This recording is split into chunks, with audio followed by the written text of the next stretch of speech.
Oi, pessoas! Tudo bem com vocês?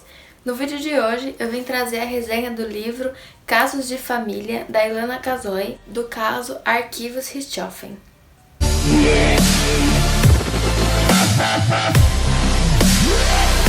Esse livro, gente, eu já começo falando que tudo que eu vou falar foram conteúdos, foram informações que eu peguei especificamente dele, tá? Todas as informações contidas foram deles, tanto que eu cheguei a fazer várias marcações. 90% dessas fitinhas são do caso Richthofen. Do caso Nardoni eu praticamente não fiz nenhuma marcação, na verdade eu fiz 2 marcações. Então, todas as fitinhas são desse caso que eu peguei para trazer para vocês, meio que um dissecando esse caso, porém, tudo que eu falar aqui não vai ser nem 80% de tudo que aconteceu. Esse livro eu achei ele bem detalhado, já começo falando logo de cara, eu achei ele bem detalhado, bem rico em informações.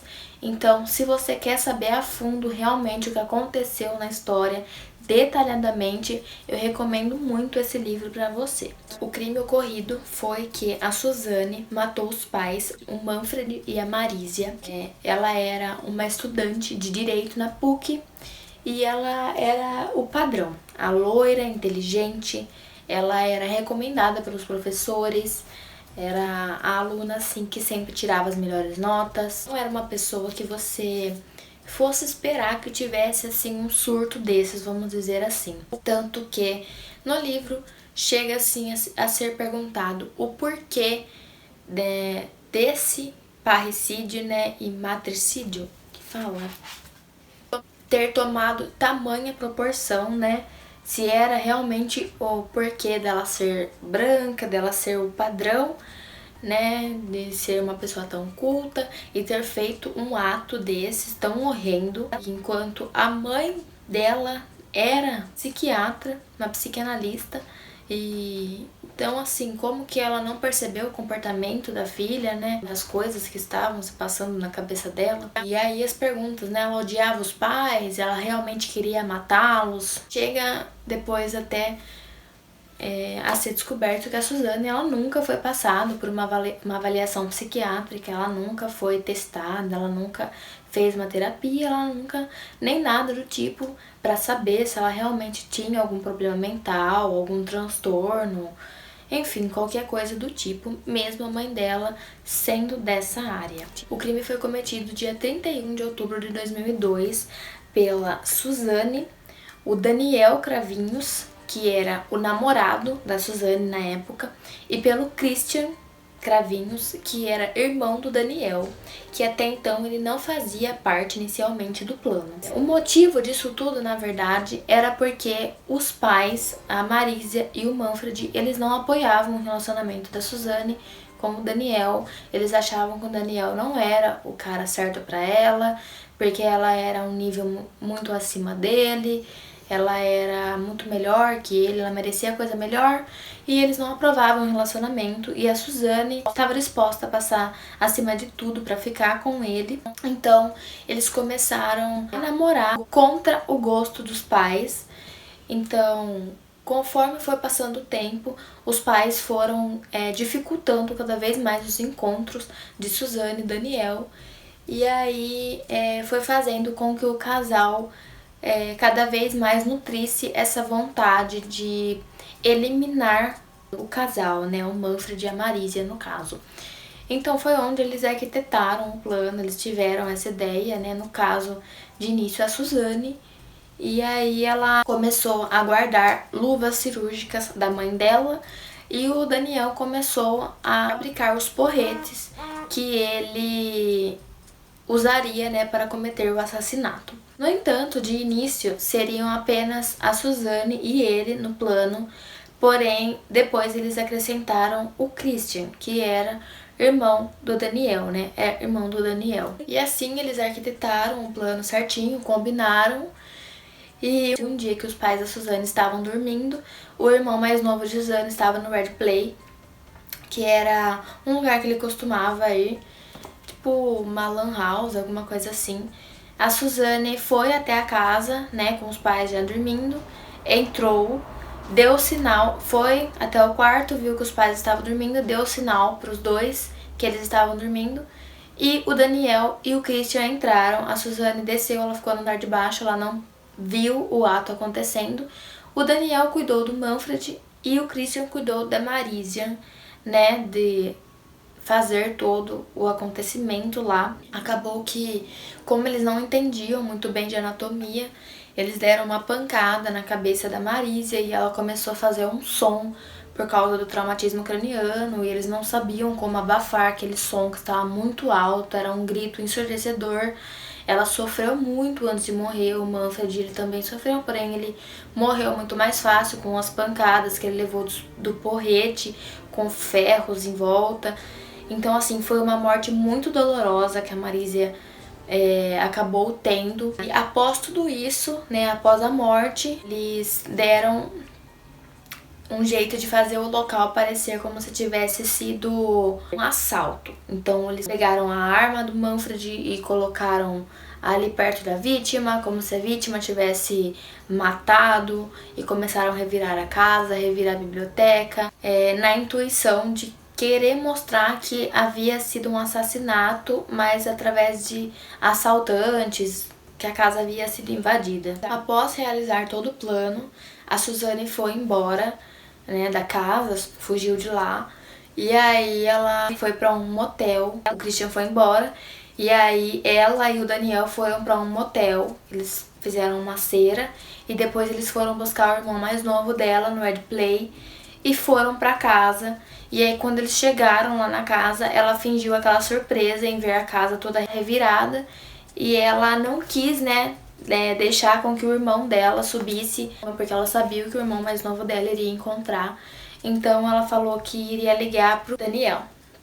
Então o Daniel vai até lá e todos, né, ela e ele, fingindo que não sabia do que estava se tratando, o que estava acontecendo ali, o Daniel fala que seria melhor ligar para a polícia. Então eles ligam para a polícia, para que eles vão lá, dizem que a casa parece que foi assaltada, que entrou gente lá e os pais parecem que estavam lá, não sabem se estão bem. Eles dão uma de vítima, né? O irmão também não sabe nada que está acontecendo, porque ele estava realmente em um cybercafé.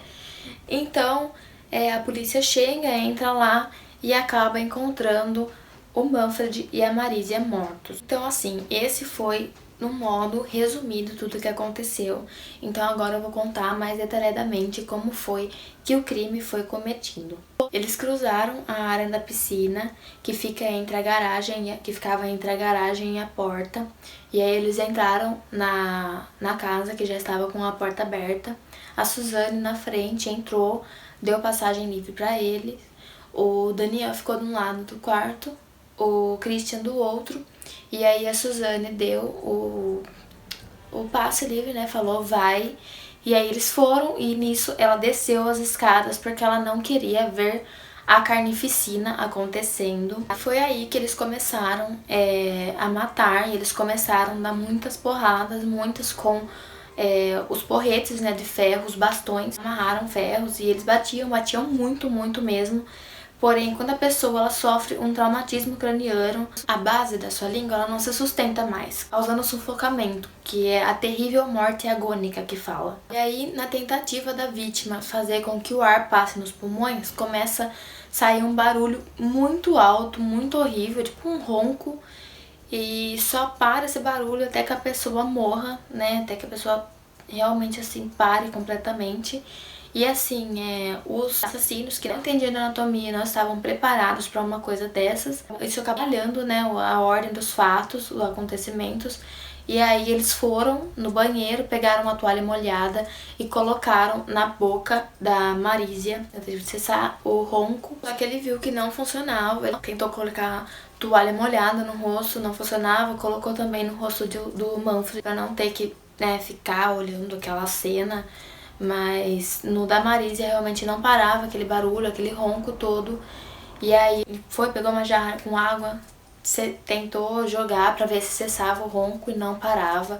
Até que ele pediu o saco de lixo pra Suzane, e aí ele colocou na cabeça dela, fechou, e aí sim o ronco cessou, né? Ele parou, ela morreu completamente. Depois disso, que eles conseguiram realmente terminar o crime, assassinar o Manfred e a Marisa. Eles foram no guarda-roupa do casal e lá tinha um fundo falso que a Suzane já tinha mostrado para o Daniel já conhecia. E lá eles pegaram as joias do casal que acabou ficando pro Christian, e tinha a arma do Manfred com calibre 38 que eles pegaram e deixaram no chão para fazer parecer que tinha sido, né, um assalto, uma briga ali, alguma coisa assim. E eles deixaram lá a arma. Então, eles deixaram tudo revirado lá pra fazer parecer mesmo uma cena. Agora, sobre o caso da polícia. A polícia chegou, começou a ver toda aquela cena, começou a falar com a Suzane, só que percebeu que ela em si estava fria, ela não estava do jeito que pra ela estar, sabe? Ela estava assim, tranquila demais pra uma pessoa, sabe? Às vezes em choque talvez, porém tranquila demais. E o policial começou a fazer muitas perguntas, e uma dessas perguntas perguntou quantia e dinheiro, e eles sabiam exatamente o quanto tinha sumido, a exata quantia em dinheiro tinha sumido. E assim, como eles teriam como saber a exata quantia, né, tinha sumido se, né, eles não estavam lá, né? Como assim eles saberiam a exata quantia? Então assim, o policial, né, ele pegou essa informação, porém ele não falou logo de cara, nem pra Suzane, nem pro Daniel. O Christian já tinha saindo de cena nessa hora, só estavam os dois, né, que tinham ligado pra polícia, mas o policial pegou isso no ar, porém ele não falou nada, ele guardou pra si e continuou com a investigação normal. Sobre a perícia, as evidências físicas que poderiam ser observadas são de 5 tipos. As temporárias, que podem mudar ou se perder. Condicionais, associadas a condições específicas do local do crime. Associativas, que ligam o suspeito ao local. O padrão, como sangue, impressões digitais, marcas de pneus, resíduos. E por último, os vestígios, que são deixados em alguma superfície, esse tipo de coisa. Logo no início, o detetive, lá o inspetor, não lembro o que ele é agora no caso, que foi tantos nomes, ele quis começar logo os trabalhos nas vítimas para poder ser liberado logo do IML, e ele decidiu começar pela Marisa, para saber, né, qual era a causa da morte, esse tipo de coisa. E aí eles estavam tratando até então como um homicídio, mas eles estavam tratando mais ou menos como um suicídio por disparo, por conta da arma que eles tinham encontrado. Só que quando eles tiraram o pano, né, que estava sobre o rosto, que eles viram sobre os cabelos grudados, essas coisas, eles viram a massa encefálica, a forma como estava, e eles perceberam que tinha sido algum tipo de espancamento por um bastão. Nisso, ele já falou para dar entrada nas fotos, e nos Estados Unidos as fotos são feitas de 5 ângulos diferentes. Da cabeça para os pés, do lado direito, dos pés para a cabeça, do lado esquerdo e de cima para baixo. Foi onde eles foram captando cada vez mais informações, e cada vez mais as informações não estavam se encaixando, porque eles iam fazendo buscas na casa que não batiam com o depoimento deles. Então eles estavam mantendo a Suzane separada do Christian, separada do Daniel, e eles buscavam o depoimento de cada um. Porém, o Daniel e o Christian, eles aparentavam estar muito mais nervosos do que a Suzane. A Suzane, ela estava o tempo todo plena, o tempo todo fria, enquanto o Daniel estava muito nervoso e o Christian, assim, nem comparação. A polícia começou a perceber esse nervosismo todo do Christian e começou a apertar ele. E ele cada vez ia mudando o depoimento dele, ele ia acrescentando algumas coisas e tirando algumas coisas, mudando uns horários e algumas coisas, ele falava que tinha feito, aí ele mudava alguma coisa, e nesses depoimentos dele, ele ia acrescentando testemunhas. Então, ele ia ajudando a polícia sem nem perceber. Nessa de acrescentar testemunhas, ele acrescentou uma amiga dele, que agora eu não vou me recordar o nome dela, e a polícia chegou a conversar com essa amiga dele, ela chamou ele, né, de testemunho lá, pra ir lá na polícia só depor. E ela foi e ela deu o depoimento dela, ela falou e não bateu exatamente com o do Christian, bateu até um certo ponto, mas tinha ali uma diferença de horário que não batia. Então aí a polícia foi apertando cada vez mais, fora as coisas que a polícia ia encontrando na casa. Então assim, a polícia ela já tinha uma suspeita grande, ela já tinha tipo praticamente uma certeza que os assassinos eram eles, porém eles não podiam chegar e falar porque eles não tinham a confissão, eles precisavam da confissão. Porém, o Christian, ele, obviamente, aqui no livro você percebe que assim, ele claramente ia ser o primeiro a falar, ele tava muito nervoso, ele não ia aguentar. Então a polícia também percebeu isso. E é onde eles começam a falar que eles conversaram com fulano, com ciclano, e o Christian vai e solta, mas assim, ele demora muito, é um caso que demora horrores pra ser tomada a confissão. O policial ele chega a perder a paciência várias vezes, até a gente, sabe, chega a perder a paciência, mas assim, no final de tudo a gente entende que o Christian, ele era o que menos queria, porque assim, ele foi envolvido por dinheiro, né? Então assim, ele chega até a falar o remorso que ele tem, que ele não tinha um ódio, né? Ele não tinha um motivo. Ele só queria o dinheiro, só precisava da grana, né? Agora já o Daniel e a Suzana, eles tinham, né, um motivo. Mas no tribunal, a Suzana ela não tá nem aí pra Daniel, ela não tá nem aí pra ninguém, ela só quer tirar o dela. O Christian confessa, ele acaba contando tudo detalhadamente, o jeito que acontece, e aí vai pro Daniel, o Daniel confessa, e a última que falta confessar é a Suzane, né? Eles deixam a Suzane por último, até que enfim eles conseguem a confissão dela. E, gente, é assim, ela é a pessoa mais fria, ela é uma frieza total, porque em nenhum momento ela demonstra arrependimento por ter feito o que ela fez. Tanto que ela chega a escrever uma carta falando que está com saudades dos pais do Daniel e do Christian, porém em nenhum momento ela menciona os próprios pais dela ou algum arrependimento de ter feito isso com os pais dela, que sente falta dos pais dela. Pelo contrário, ela sente falta dos pais do namorado, não dos pais dela. Então, assim, é uma frieza sem tamanho. O Daniel acabou pegando uma pena de 39 anos de prisão. O Christian pegou uma pena de 38 anos. E a Suzane uma pena de 39 anos também. E, assim, particularmente, eu acho que foi pouco, né? Porque, assim, foi um crime horrível. Como eu disse no início do vídeo, é um livro extremamente rico em detalhes.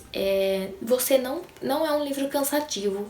Tem uma parte aqui que chega a ser cansativa, mas é a parte do júri, é bem assim no final.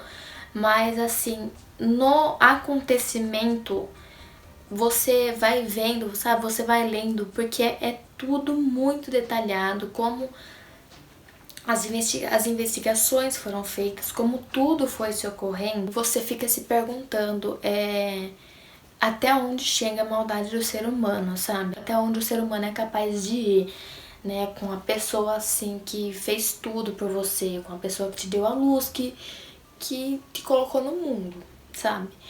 E eu recomendo muito esse livro porque a Ilana, ela não apenas escreveu ele assim como um livro qualquer, como ela participou do caso ativamente. Ela estava lá no tribunal.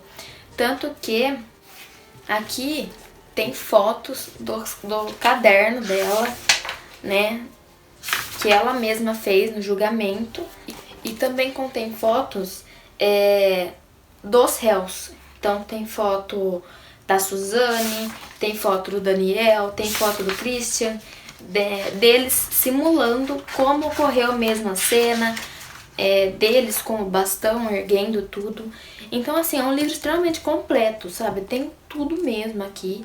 Eu recomendo super ele caso você queira saber mais dessa história, tá? Como eu disse aqui, eu dei assim uma resumidona geral dele, de tudo que aconteceu na história, mas se você quer saber mais a fundo, com certeza leia esse livro. Então, essa foi a resenha de hoje. Se você gostou, já deixa o seu like, tá bom? Se inscreve aqui no canal que me ajuda muito.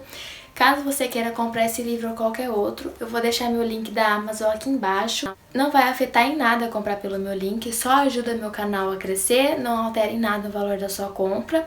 Me siga no Instagram, @cantinholiterário, vou deixar passando aqui na tela. Um super beijo e até a próxima resenha.